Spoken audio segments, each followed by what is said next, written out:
ليست اليهود على شيء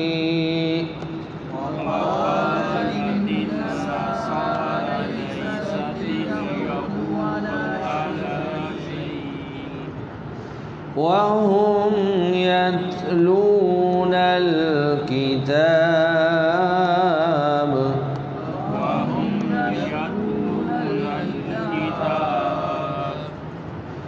كذلك قال الذين لا يعلمون مثل قولهم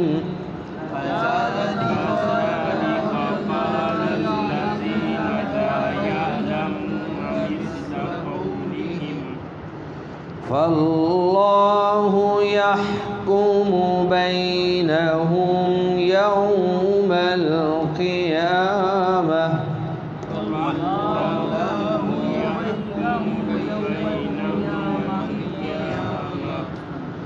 فيما كانوا فيه يختلفون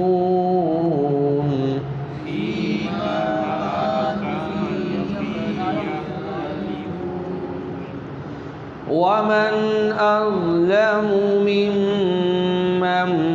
منع مساجد الله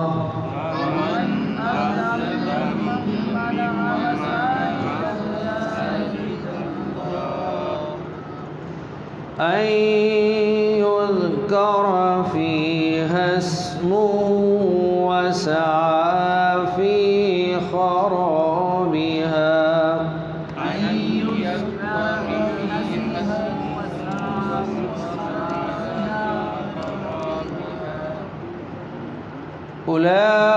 أولئك ما كان لهم أن يدخلوها إلا خائفين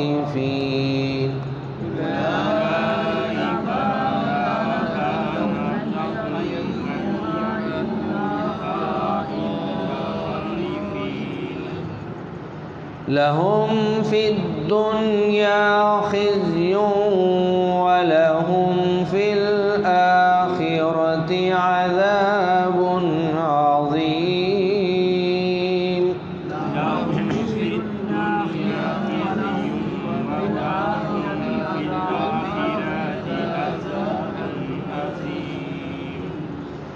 ولله المشرق والمغرب فأينما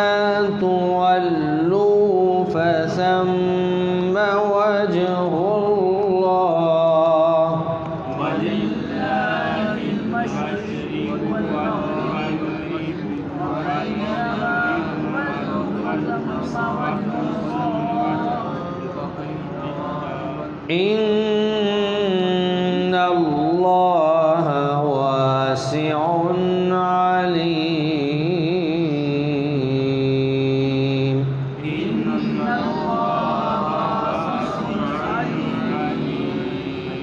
صدق الله العظيم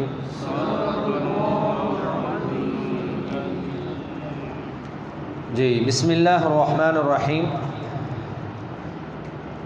جب نبی مکرم صلی اللہ علیہ وآلہ وسلم کو اللہ رب العزت نے وحی عطا فرمائی قرآن مجید اور احادیث مبارکہ، تو اہل مکہ جو مشرکین تھے اور اہل مکہ کو اللہ تعالیٰ نے امی قرار دیے ہیں۔ امی کا مطلب ہوتا ہے ان پڑھ، یعنی یہ لوگ وہ تھے کہ جنہوں نے باقاعدہ اسکولوں کے اندر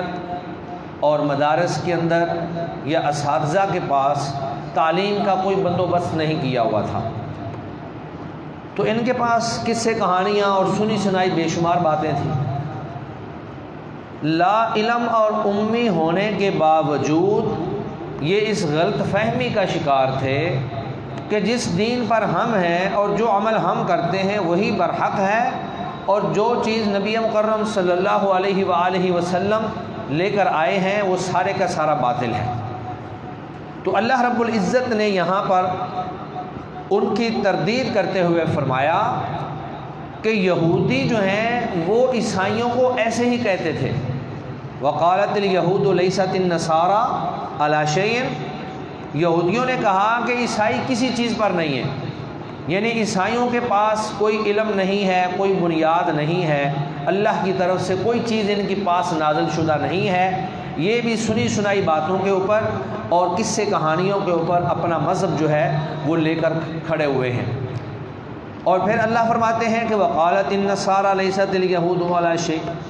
اس کے مقابلے میں عیسائیوں نے یہودیوں سے کہا کہ یہودی کسی چیز پر نہیں ہے، یہودیوں کے پاس کوئی علم نہیں ہے، کوئی اللہ کی طرف سے نازل کردہ کتاب نہیں ہے، یا ان کے پاس اللہ کی طرف سے وحی نہیں آتی تھی۔ تو اللہ فرماتے ہیں کہ یہ دونوں گروہ جو ہیں وہم یتلون الکتاب، حالانکہ دونوں گروہ ہی کتاب کو پڑھتے تھے۔ یہودی اپنی کتاب تورات کو پڑھتے تھے اور تورات کے اندر سیدنا عیسیٰ علیہ السلام کی بشارتیں موجود تھیں۔ اللہ تعالیٰ نے عیسیٰ علیہ السلام کے بارے میں تورات کے اندر بیان فرما دیا تھا کہ اس کے بعد ایک نبی آئے گا جس کا نام عیسیٰ ہوگا، اور عیسیٰ علیہ السلام کے اوپر جو اللہ نے کتاب نازل فرمائی انجیل کے اندر یہودیوں کے بارے میں سب کچھ موجود تھا، جس طرح قرآن مجید کے اندر یہودیوں کے بارے میں اور عیسائیوں کے قصے سارے موجود ہیں۔ تو آج ہم یہ کہہ دیں کہ یہودی اس دنیا میں آئے ہی نہیں ہیں، یا عیسائی اس دنیا کے اندر آئے ہی نہیں ہیں، یا موسیٰ علیہ السلام اور عیسیٰ علیہ السلام نبی تھے ہی نہیں، تو ہم ایسے انکار نہیں کر سکتے ہیں۔ لیکن وہ کتابیں پڑھنے کے باوجود، حق کو جاننے کے باوجود، ہر امت کے علماء دوسری امت کے بارے میں اپنی کتابوں کے اندر واقعات اور قصص اور پیشین گوئیوں کو جاننے کے باوجود ایک دوسرے کو چٹلاتے تھے اور ایک دوسرے کو کہتے تھے کہ تمہارے پاس کوئی آسمانی کتاب یا اللہ کی طرف سے نازل کردہ کوئی چیز تمہارے پاس موجود نہیں ہے، کہتے تھے تمہارے پاس کچھ نہیں ہے، تم قصے کہانیوں کے اوپر، سنی سنائی باتوں کے اوپر، ادھر ادھر کی باتوں کے اوپر تم نے اپنا مذہب بنایا ہوا ہے۔ تو اللہ فرماتے ہیں کہ جس طرح وہ سب کچھ جانتے ہوئے بھی ایک دوسرے کو یہ تانا دیتے تھے کہ تمہارے پاس کچھ نہیں ہے، یہودی عیسائیوں کو کہتے تھے، عیسائی یہودیوں کو کہتے تھے، اللہ فرماتے ہیں کذالک قال الذین، اسی طرح کہا ہے ان لوگوں نے لا یعلمون، جو کچھ نہیں جانتے، لا علم ہیں، جاہل ہیں، امی ہیں۔ تو یہاں امی اور لا علم اور جاہل سے مراد مشرکین مکہ ہیں۔ تو اللہ فرماتے ہیں کذالک قال الذین لا یعلمون، اسی طرح کہا ان لوگوں نے جو نہیں جانتے، یعنی لا علم ہے، مثل قولہم، ان کے قول کی مانند، یہودیوں کے قول کی مانند اور عیسائیوں کے قول کی مانند۔ تو اللہ رب العزت بیان کرنے کا مقصد یہ ہے کہ ہر وہ انسان جو حق کو نہیں ماننا چاہتا ہے تو وہ اپنی آنکھیں بند کر لیتا ہے، وہ آنکھیں بند کر کے سورج چڑھے ہوئے سورج کا انکار کر دیتا ہے، وہ آنکھیں بند کر کے چڑھے ہوئے چاند کا انکار کر دیتا ہے، وہ آنکھیں بند کر کے سامنے تورات اور انجیل اور قرآن جیسی عظیم کتابیں موجود ہیں وہ ان کا انکار کر دیتا ہے۔ تو اہل مکہ جو ہیں یہ نبی مکرم صلی اللہ علیہ وآلہ وسلم کو سچا سمجھتے تھے، اپنے دل کے اندر سچا سمجھتے تھے، اور اس کے بے شمار واقعات ہیں، جس طرح کہ وہ عتبہ، شیبہ اور ابو جہل یہ چھپ چھپ کر قرآن مجید کو سنا کرتے تھے، تو راتوں کو چھپ کر قرآن سنتے اور جب آپس میں ایک دوسرے کو ملتے تو تانا کرتے، ایک دوسرے کو تانا دیتے کہ تم دن کو اللہ کے نبی کی مخالفت کرتے ہو، رات کو آ کر تم قرآن مجید سنتے ہو۔ تو ان کو پتہ تھا کہ محمد صلی اللہ علیہ وآلہ وسلم سچے نبی ہیں، لیکن وہ مانتے کیوں نہیں تھے؟ وہ مانتے اس لیے نہیں تھے کہ یہودی تو اس لیے نہیں مانتے تھے مدینہ میں جب اللہ کے نبی چلے گئے کہ یہ بنو اسماعیل میں سے کیوں آ گئے ہیں، لیکن اہل مکہ اس لیے نہیں مانتے تھے، وہ کہتے تھے کہ اگر اللہ نے کسی کو نبی بنانا تھا تو ہمارے بے شمار سردار ہیں، اللہ ان سرداروں میں سے کسی کو نبی بنا دیتا، کہ اللہ تعالیٰ نے کسی ایک یتیم بچے کو نبی بنانا تھا، ایک ایسے شخص کو نبی بنانا تھا جو غریب ہے اور ہمارے اندر اس کی کوئی حیثیت نہیں ہے، نعوذ باللہ۔ تو وہ اپنی سرداری کے اندر، اپنی چودراہٹ کے اندر، اپنے غرور اور تکبر کے اندر، اپنے گمانڈ کے اندر انہوں نے پیارے نبی صلی اللہ علیہ وسلم کو جھٹلانا شروع کر دیا۔ وہ کہتے تھے اللہ کو اگر کوئی نبی پسند تھا تو وہ کسی امیر آدمی کو، کسی سردار آدمی کو اللہ تعالیٰ نبی بناتے۔ تو انہوں نے بھی وہی بات کہنی شروع کر دی، جس طرح یہودیوں نے عیسائیوں کو کہا، عیسائیوں نے یہودیوں کو کہا کہ تمہارے پاس کوئی چیز نہیں ہے، تو اہل مکہ نے بھی مسلمانوں کو یہ کہنا شروع کر دیا کہ تمہارے پاس بھی کچھ نہیں ہے، جو دین ہمارے پاس ہے، جس پر ہم ہیں وہی برحق ہے اور وہی سچا ہے، اللہ کا دین ہے، جس پر تم قائم ہو یہ برحق نہیں ہے، یہ باطل ہے، پتہ نہیں یہ کہاں سے، ان ھذا الا اساطیر الاولین، یہ تو پہلے لوگوں کی سے کہانیاں ہیں۔ انہوں نے اللہ کے نبی کو نعوذ باللہ مجنون کہنا شروع کر دیا، جادوگر کہنا شروع کر دیا، دیوانہ کہنا شروع کر دیا، اور کہا کہ یہ یہودیوں اور عیسائیوں کے پاس جا کر کس سے کہانیاں اکٹھے کر کے لے آتا ہے اور ہمیں آ کر سنا دیتا ہے۔ تو اللہ فرماتے ہیں فاللہ یحکم بینہم، اب ان کا فیصلہ یہاں تو مشکل ہے، اب یہاں پر یہ نہیں مان رہے ہیں، لیکن فاللہ یحکم بینہم، اللہ فیصلہ کرے گا ان کے درمیان یوم القیامت، قیامت کے دن، فیما، اس چیز میں، کانوا فیہ یختلفون، جس میں یہ اختلاف کرتے ہیں۔ تو گویا کہ اللہ رب العزت نے فرمایا کہ ہر نافرمان اور باغی اور سرکش انسان جو ہے وہ اسی طرح کی دلیل دیتا ہے۔ یہودیوں نے عیسائیوں کو کہا جی تمہارے پاس کچھ نہیں ہے، عیسائیوں نے یہودیوں کو کہہ دیا جی تمہارے پاس کچھ نہیں ہے، تو اسی طرح اہل مکہ نے، مشرکین مکہ نے، لا علم لوگوں نے، جاہل لوگوں نے اللہ کے نبی صلی اللہ علیہ وسلم اور مسلمانوں سے کہا جی تمہارے پاس بھی کچھ نہیں ہے۔ تو اللہ نے فرمایا کہ ان کا فیصلہ کب ہوگا؟ یہ قیامت کے دن فیصلہ ہوگا، جب اللہ تعالیٰ اہل ایمان کو، مسلمانوں کو اللہ تعالیٰ جنت کے سرٹیفکیٹ اور جنت کے پروانے اور نامہ اعمال دیں گے، اور یہ جنت کی طرف جا رہے ہوں گے، جبکہ اس کے مقابلے میں یہ کافر لوگ، یہ مشرک لوگ، اللہ کے نبی اور مسلمانوں کا مذاق اڑانے والے لوگ جو ہیں یہ جہنم کی طرف جا رہے ہوں گے۔ تو فیصلہ ہو جائے گا کہ ان کے پاس کچھ تھا یا نہیں تھا۔ اس کے بعد پھر اللہ تعالیٰ فرماتے ہیں کہ اگر ان کا یہی دعویٰ ہے کہ مسلمانوں کے پاس کچھ نہیں ہے، سب کچھ ہمارے پاس ہے، ہم سچے دین پر ہیں، تو پھر ان سے آپ یہ پوچھئے کہ یہ بیت اللہ سے لوگوں کو روکتے کیوں ہیں؟ یہ مسلمانوں کو بیت اللہ میں طواف کیوں نہیں کرنے دیتے؟ ان کو عمرہ کیوں نہیں کرنے دیتے؟ تو اس آیت کے دو رائے پائی جاتی ہیں۔ امام طبری رحمہ اللہ فرماتے ہیں کہ یہ آیت دراصل عیسائیوں کے بارے میں نازل ہوئی، عیسائیوں کے بارے میں ہو یا اہل مکہ کے بارے میں ہو، طرز عمل ایک ہی ہے۔ عیسائیوں کے بارے میں نازل ہوئی جنہوں نے روم کے بادشاہ کے ساتھ مل کر بیت المقدس کے اندر یہودیوں کو نماز پڑھنے سے منع کر دیا، حالانکہ بیت المقدس اللہ کا گھر ہے۔ تو اللہ کے گھر سے روکنا جو ہے انتہائی ظلم والی بات ہے۔ اگر تم واقعی ہی سچے دین پر ہو، تمہارا دین اللہ کی طرف سے ہے، تو پھر تم ان کو بیت المقدس کے اندر نماز پڑھنے سے کیوں منع کر رہے ہو؟ بیت المقدس تو اللہ کا گھر ہے اور تمہارے پاس دین بھی اللہ کا ہے، تو اللہ کا دین یہ نہیں کر سکتا، یہ حکم نہیں کر سکتا کہ اللہ کے گھروں سے لوگوں کو دور کیا جائے۔ تو یہ ابن طبری تو کہتے ہیں کہ یہ عیسائیوں کے بارے میں آیت نازل ہوئی، لیکن امام ابن کثیر رحمہ اللہ کہتے ہیں کہ نہیں، یہ آیت دراصل مشرکین مکہ کے بارے میں نازل ہوئی کہ اہل مکہ نے ایک تو نبی مکرم صلی اللہ علیہ وسلم اور مسلمانوں کو مکہ سے ہجرت کرنے پر مجبور کر دیا۔ تو گویا کہ مسلمان جب انہوں نے ہجرت کی تو چھپ کر ہجرت کی، آپ نے ہجرت کے واقعات پڑھے ہوئے ہوں گے، تو مسلمانوں کے اندر یہ طاقت نہیں تھی، یہ جرت نہیں تھی کہ وہ بیت اللہ میں آ کر نماز پڑھ سکتے یا بیت اللہ میں آ کر عمرہ کر لیتے۔ اور پھر ایک موقع ایسا بھی آیا کہ نبی مکرم صلی اللہ علیہ وآلہ وسلم عمرہ کے لیے تیاری کر کے آئے، جس کو صلح حدیبیہ کا نام بھی دیا جاتا ہے۔ تو اہل مکہ نے، مشرکین مکہ نے مسلمانوں کو اور نبی مکرم صلی اللہ علیہ وسلم کو عمرہ سے منع کر دیا، کہا جی ہم آپ کو عمرہ نہیں کرنے دیں گے۔ چنانچہ وہاں پر صلح ہوئی اور اس صلح کا نام صلح حدیبیہ ہے۔ تو کہا کہ اس سال آپ عمرہ نہیں کر سکتے، اگلے سال آپ عمرے کے لیے آ جائیں۔ تو اللہ فرماتے ہیں ان دونوں گروہوں کو، بے شک آپ امام طبری کی تفسیر کو سامنے رکھیں یا امام ابن کثیر کی تفسیر کو سامنے رکھیں،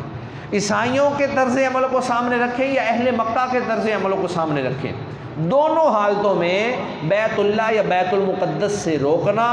اور اس میں نماز نہ پڑھنے دینا یا عمرہ نہ کرنے دینا یا طواف نہ کرنے دینا، یہ بہت بڑا ظلم تھا۔ تو اللہ فرماتے ہیں وَمَنْ، اور کون بڑا ظالم ہے، ممن، اس شخص سے، منع، جس نے منع کیا مساجد اللہ، اللہ کے گھروں سے، اللہ کی مسجدوں سے۔ تو اللہ کی مساجد میں آنے سے جو منع کرتا ہے وہ دنیا کا سب سے ظالم ترین انسان ہے، کیونکہ مساجد کس کے لیے ہیں؟ وَأَنَّ الْمَسَاجِدَ لِلَّهِ، یہ مساجد ساری کی ساری اللہ کی ہیں، یہ اللہ کے گھر ہیں، نہیں سکتا ہے۔ تو اللہ فرماتے ہیں کہ اگر ان کے پاس جس نے منع کیا مساجد اللہ، اللہ کی مسجدوں سے، کس بات سے؟ ان یذکرا، کہ ذکر کیا جائے، فیہا، ان مسجدوں میں، اسمہ، اس اللہ کا نام۔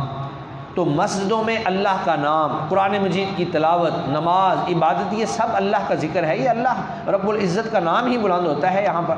وہ اس کے شیشے توڑ دیں یا مسجد کے اندر گندگی پھینک دیں، ایک تو یہ بھی خرابی ہے، اور دوسری خرابی یہ ہے کہ آپ وہاں پر اللہ کا ذکر کرنے سے لوگوں کو روکیں، آپ وہاں پر شریعت کے احکامات جو ہیں ان کو بیان کرنے سے لوگوں کو روکیں، آپ وہاں پر شرک کے جو مظاہر ہیں ان کو ختم کرنے سے لوگوں کو روکیں۔ اگر کسی مسجد میں قبر ہے تو ایک آدمی روکتا ہے آپ کو، بھائی قبر یہاں نہیں ہونی چاہیے، تو آپ کہنے کہ یہ تو آپ نے ادھر ہی رکھنی ہے، تو یہ بھی مسجد کی برادری ہے، مسجد کی تخریب ہے، مسجد کی خرابی ہے۔ تو اللہ رب العزت نے ایسے لوگوں کو سب سے بڑا ظالم قرار دیا ہے، اور جس کو اللہ سب سے بڑا ظالم قرار دے وہ آدمی پھر کیسے جنت میں جائے گا؟ آگے اللہ فرماتے ہیں اولئک، وہ لوگ ہیں، ما کان لہم، نہیں تھا ان کے لائق، ان یدخلوها، کہ یہ اس بیت اللہ میں یا بیت المقدس میں داخل ہوتے، الا خائفین، مگر ڈرتے ہوئے۔ تو اللہ فرماتے ہیں کہ ہونا تو یہ چاہیے تھا کہ یہ جو مشرک لوگ ہیں یہ بیت اللہ میں نہ آتے، ان کی بیت اللہ میں انٹری کے اوپر پابندی لگا دی جاتی ہے اور ان کا داخلہ ممنوع کر دیا جاتا، بجائے اس کے کہ یہ مسلمانوں کو روکیں کہ یہ مسلمان وہاں پہ جا کر عمرہ کریں اور حج کریں اور وہاں پہ جا کر طواف کریں۔ ہونا یہ چاہیے تھا کہ ان کو روک دیا جاتا، اور پھر اللہ رب العزت نے یہ منظر مسلمانوں کو دکھایا بھی۔ یہ اگرچہ ہے خبر، لیکن اللہ رب العزت نے اس منظر کو پھر سچا کر دکھایا۔ جب مکہ فتح ہوا تو مکہ فتح کرنے کے بعد اللہ کے نبی صلی اللہ علیہ وسلم نے بیت اللہ کے اندر جتنے بت موجود تھے سارے کے سارے وہاں سے نکلوا کے باہر دیے اور ان کو توڑ دیا، اور ساتھ ساتھ اللہ کے نبی نے ایک چھڑی پکڑی ہوئی تھی، اللہ کے نبی چھڑی پکڑتے تھے، بت کے سر کے اوپر یا کان کے اوپر ڈالتے تھے اور اس کو زور سے نیچے گرا دیتے تھے، اور اس کے ساتھ آیت پڑھتے تھے جاء الحق وزهق الباطل ان الباطل کان زہوقا، کہ آج حق آ گیا ہے، باطل بھاگ گیا ہے، بے شک باطل کا کام ہی بھاگ جانا ہے۔ تو نبی مکرم صلی اللہ علیہ وآلہ وسلم نے اگلے سال مکہ جب فتح ہو گیا، مکہ کا پورا سسٹم اور پورا انتظام مسلمانوں کے پاس آ گیا، اسلامی حکومت وہاں پہ نافذ ہو گئی، اسلامی احکامات وہاں پہ نافذ ہو گئے، اہل مکہ سارے کے سارے مسلمان ہو گئے، سوائے چند ایک لوگوں کے جو بھاگ گئے یا ادھر ادھر فرار ہو گئے، باقی سارے کے سارے اہل مکہ مسلمان ہو گئے۔ بڑا لمبا واقعہ ہے۔ تو جب نبی مکرم صلی اللہ علیہ وآلہ وسلم نے ایک سال تو عمرہ کیا، اور اس سے آگے ہی تھوڑی دیر کے بعد جو ہے حج کا موقع آ رہا تھا، تو نبی مکرم صلی اللہ علیہ وسلم نے سیدنا علی رضی اللہ تعالی عنہ کو ایک لشکر دے کر بھیجا اور کہا کہ وہاں جا کر اعلان کر دو، اور سورہ برات کی وہ جو ابتدائی آیتیں ہیں براۃ من اللہ ورسولہ الی الذین عاہدتم من المشرکین، کہ آج کے دن سے اللہ اور اس کے رسول کی طرف سے تمام مشرکین کے ساتھ جتنے بھی معاہدے ہیں سارے معاہدے ختم، اور آج سے ہماری طرف سے برات، اعلان برات ہے، اب ہم بری الذمہ ہیں تمہاری طرف سے۔ بعض قبائل کے ساتھ کچھ معاہدے تھے، اللہ کے نبی نے ان کو باقی رکھا کہ جب تک وہ معاہدے قائم ہیں یا جتنا ان کا عرصہ ہے تب تک باقی رہیں گے، لیکن اس کے ساتھ ہی یہ اعلان کروا دیا کہ آج کے بعد کوئی مشرک جو ہے وہ بیت اللہ میں داخل نہیں ہو سکتا، کوئی شخص ننگا طواف نہیں کر سکتا۔ اس وقت وہ ننگا طواف کیا کرتے تھے، وہ کہتے تھے کہ ہمارے یہ جو کپڑے ہیں نا یہ گناہوں والے کپڑے ہیں، تو ہم ان گناہوں والے کپڑوں کے ساتھ بیت اللہ کا طواف نہیں کر سکتے، ہم چاہتے ہیں کہ ہم بالکل ننگے ہوں تاکہ کوئی گناہ والا کپڑا جو ہے ہمارے جرائم والا کپڑا ہمارے اوپر نہ ہو، ہم بالکل اس طرح پاک صاف ہوں جس طرح بچہ جو ہے وہ اپنی والدہ کے پیٹ سے پیدا ہوتا ہے، ہمارے سارے گناہ جو ہیں وہ دھل جائیں۔ تو اللہ نے فرمایا کہ لائق نہیں تھا کہ یہ داخل ہوں مگر ڈرتے ہوئے۔ تو جب یہ اعلان ہو گیا اس کے بعد پھر مشرکین مکہ بلکہ ارد گرد کے جتنے بھی مشرکین قبائل تھے پھر وہ ڈرتے ہوئے بیت اللہ میں آتے تھے۔ ان کو پتہ تھا کہ اگر ہم نے وہاں پہ جا کر غلط کام کیے تو ہمیں وہاں سے نکال دیا جائے گا۔ تو اس کے بعد پھر اللہ فرماتے ہیں کہ ان کی سزا کیا ہے، لَهُمْ فِي الدُّنْيَا خِزْيٌ، ان کے لیے دنیا کے اندر بھی رسوائی ہے، وَلَهُمْ فِي الْآخِرَةِ عَذَابٌ، اور ان کے لیے آخرت میں عذاب ہے، عظیم، بہت بڑا۔ اس کے بعد ایک جو آیت ہے وہ ایک خاص موضوع کے متعلق ہے، وہ یہ ہے کہ جب مسلمان ہجرت کر کے مدینہ المنورہ تشریف لے گئے تو یہاں جب وہ مکہ میں تھے تو وہ اس انداز میں نماز پڑھتے تھے، بیت اللہ کی اس سمت میں کھڑے ہوتے کہ بیت اللہ بھی سامنے آ جاتا اور بیت المقدس بھی سامنے آ جاتا۔ اور جب مدینہ چلے گئے تو ابھی چونکہ بیت اللہ کی طرف حکم نازل نہیں ہوا تھا نماز پڑھنے کا، تو وہاں پہ جا کر صرف وہ بیت المقدس کی طرف منہ کر سکتے تھے، بیت اللہ کی طرف منہ نہیں کر سکتے تھے۔ اگر بیت اللہ کی طرف منہ کرتے تھے تو بیت المقدس کی طرف پیٹھ ہو جاتی تھی، تو وہ گویا کہ وہاں پہ سمتیں مخالف سمتیں تھیں۔ تو صحابہ کرام کو یہ چیز جو ہے وہ بڑی پریشان کن لگی اور اس پر وہ بڑے رنجیدہ ہوئے، اور ان کا دل تھا کہ ہم بیت اللہ کی طرف منہ کر کے نمازیں پڑھیں۔ اور اللہ کے نبی کی بھی بڑی خواہش تھی، اللہ کے نبی بار بار آسمان کی طرف منہ کر کے دیکھتے کہ شاید ابھی وہی نازل ہو جائے اور اللہ تعالی ہمیں بیت اللہ کی طرف منہ کر کے نماز پڑھنے کا حکم دے دیں۔ تو جب یہ رنج تھا، یہ دکھ تھا مسلمانوں کو، تو اللہ رب العزت نے ان کے اس دکھ کو دور کرنے کے لیے اور ان کو تسلی دینے کے لیے اللہ تعالیٰ نے فرمایا کہ اللہ ہی کے لیے مشرق ہے، اللہ ہی کے لیے مغرب ہے، فَأَيْنَمَا تُوَلُّوا فَثَمَّ وَجْهُ اللَّهِ، تم جہاں بھی منہ کر لو وہاں بھی وہیں اللہ کا چہرہ ہے۔ تو گویا کہ اللہ تعالیٰ نے مسلمانوں کو تسلی دی۔ ایک تو اس کا سبب نزول یہ ہے، بعض کہتے ہیں کہ نہیں، اس کا سبب نزول یہ ہے کہ مدینہ میں اللہ کے نبی بیت المقدس کی طرف منہ کر کے نماز پڑھتے تھے، اور پھر اللہ تعالیٰ نے بیت اللہ کی طرف منہ کر کے نماز پڑھنے کا حکم دے دیا۔ تو جب بیت اللہ کی طرف منہ کر کے نماز پڑھنے کا حکم نازل ہوا تو یہودیوں نے باتیں کرنا شروع کر دی۔ انہوں نے کہا کہ یہ مسلمان بھی عجیب ہیں، پہلے بیت المقدس کی طرف منہ کرتے تھے، اب دوبارہ پھر بیت اللہ کی طرف منہ کرنا شروع کر دیا ہے۔ تو اس بات پر بھی مسلمانوں کو دکھ ہوا، تو اللہ رب العزت نے یہ آیت نازل کی کہ اللہ رب العزت جہاں چاہے تمہیں حکم دے وہاں ہی اللہ کا چہرہ ہے۔ تم بیت المقدس کی طرف منہ کرو تو وہ بھی اللہ کا حکم تھا، بیت اللہ کی طرف منہ کرو تو وہ بھی اللہ کا حکم تھا۔ تو اللہ تمہیں جہاں حکم دے دے تم نے وہاں ہی سجدہ کرنا ہے۔ اور پھر اس میں بعض اہل علم یہ بھی فرماتے ہیں کہ یہ آیت جو ہے سفر کے بارے میں نازل ہوئی ہے کہ اگر آپ سفر میں ہوں اور آپ کو سمت کا اندازہ نہ ہو رہا ہو کہ مشرق کس طرف ہے، مغرب کس طرف ہے، بیت اللہ کس طرف ہے، تو پھر آپ اندازہ کر کے اجتہاد کر کے جس طرف بھی منہ کر کے آپ نماز پڑھ لیں گے، آپ کی نماز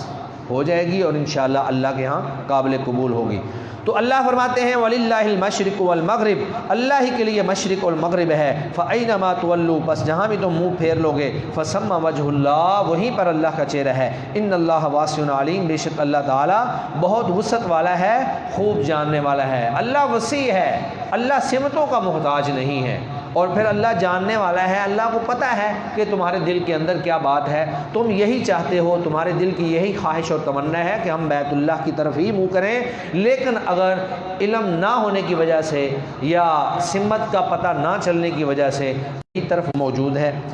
قال، اسی طرح کہا، قال الذین، کہا الذین، ان لوگوں نے، لا یعلمون، جو علم نہیں رکھتے، یعنی لا علم ہے، ان پڑھ ہیں، جاہل ہیں، مشرکین مکہ ہیں، مثل قولہم، ان کی بات جیسی بات کہی، فاللہ، پس اللہ تعالیٰ، یحکم، فیصلہ کرے گا، بینہم، ان کے درمیان، یوم القیامہ، قیامت کے دن، فیما، اس چیز میں، کانوا فیہ، جس میں یہ ہیں، یختلفون، اختلاف کرتے۔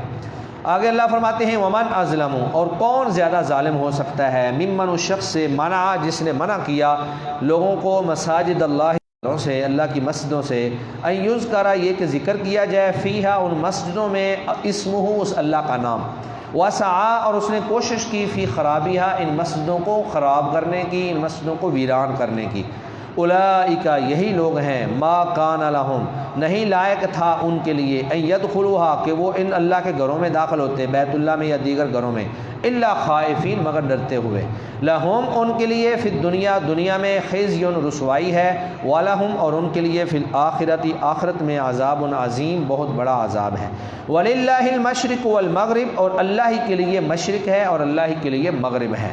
ساری سمتیں اللہ ہی کے لیے ہیں فَأَيْنَمَا پس جہاں بھی تولو تم منہ پھیر لوگے فَثَمَّا پس وہیں پر وجہ اللہ اللہ کا چہرہ ہے